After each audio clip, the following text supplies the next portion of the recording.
1942 کی گرمیوں میں جب جرمن فوجیں اسٹالن گراڈ کی طرف بڑھ رہی تھیں تو جنگ شہر کے عام لوگوں تک بھی پہنچ گئی۔ لوگوں کو شہر سے نکالنے کا کام بہت سست تھا، جبکہ جرمن فوج بہت تیزی سے آگے بڑھ رہی تھی۔ چونکہ اس شہر کا نام اسٹالن کے نام پر تھا، اس لیے سوویت فوج کے حوصلے کے لیے اس شہر کو بچانا بہت ضروری سمجھا جاتا تھا۔ جرمن حملے کے خلاف سوویت مزاحمت میں گھبراہٹ اور جلدی صاف نظر آتی تھی۔ ہتھیار بنانے والی فیکٹریوں میں بہت تیزی سے کام ہو رہا تھا۔ T-34 ٹینک بغیر رنگ کے اور کبھی کبھی بغیر صحیح نشانہ لگانے والے آلات کے سیدھے جنگ میں بھیجے جا رہے تھے۔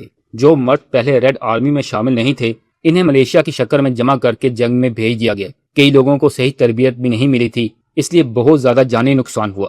عورتیں اور بچے خندقیں کھودتے تھے اور حفاظتی مورچے بناتے تھے، لیکن وہ صرف یہی کام نہیں کرتے تھے بلکہ بعض اوقات مشین گن چلانے، توپ خانے کے دستوں، جاسوسی اور سنائپرز کے طور پر بھی حصہ لیتے تھے۔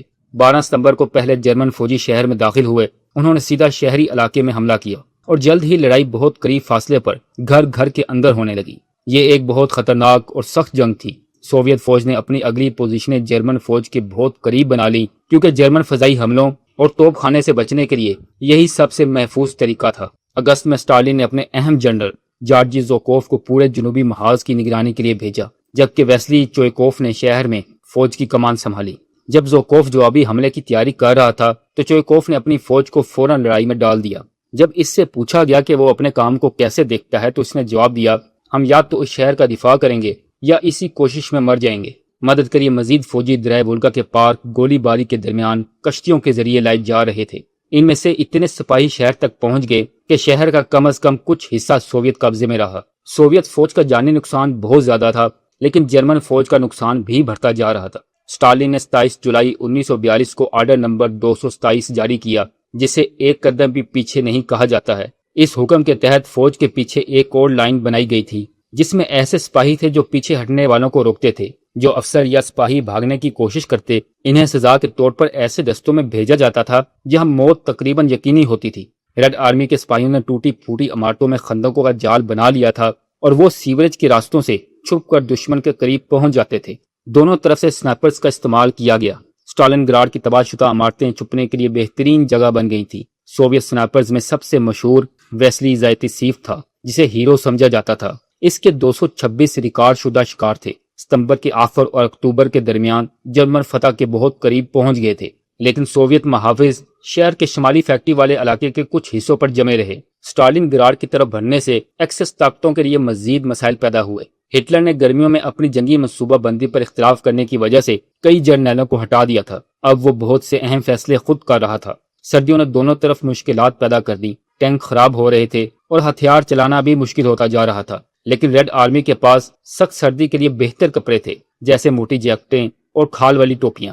اسٹالن گراڈ کی وجہ سے جرمن محاذ بہت پھیل گیا تھا اور اسی لیے اطالوی اور رومانیہ کی فوجوں کو مدد کے لیے بلایا گیا۔ شہر کے اندر ہونے والی لڑائی جرمن فوج کو کمزور کر رہی تھی اور انہیں مجبور کر رہی تھی کہ وہ اپنی کچھ فوج نکال کر شہر کے اندر بھیجیں۔ رومانیہ اور اطالوی فوجی اچھی تربیت نہیں رکھتے تھے اور ان کا حوصلہ بھی کم تھا، اسی لیے سوویت جوابی حملے میں وہ سب سے پہلے نشانے پر آئے۔ 19 نومبر کو سوویت فوج نے اسٹالن گراڈ کے شمال میں ہنگری کی پوزیشنوں پر حملہ کیا اور اگلے دن جنوب میں حملہ کر کے رومانیہ کے محاذ تباہ کر دیے۔ ایک ہفتے کے اندر اندر سوویت فوج کے دونوں بڑے حصے آپس میں مل گئے اور اسٹالن گراڈ کو مکمل طور پر گھیر لیا۔ جنرل پاولس نے وہاں سے نکلنے کی اجازت مانگی۔ وہ نکل سکتا تھا، لیکن ہٹلر نے اجازت نہیں دی۔ اس کے بجائے ہٹلر نے وعدہ کیا کہ پھنس جانے والی جرمن فوج کو ہوائی راستے سے سامان پہنچایا جائے گا۔ جنرل ایرک فان مانٹشائن کو گھری ہوئی فوج کو بچانے کی کوشش کی کمان دی گئی، لیکن اسے کرسمس سے پہلے ہی واپس ہٹنا پڑا۔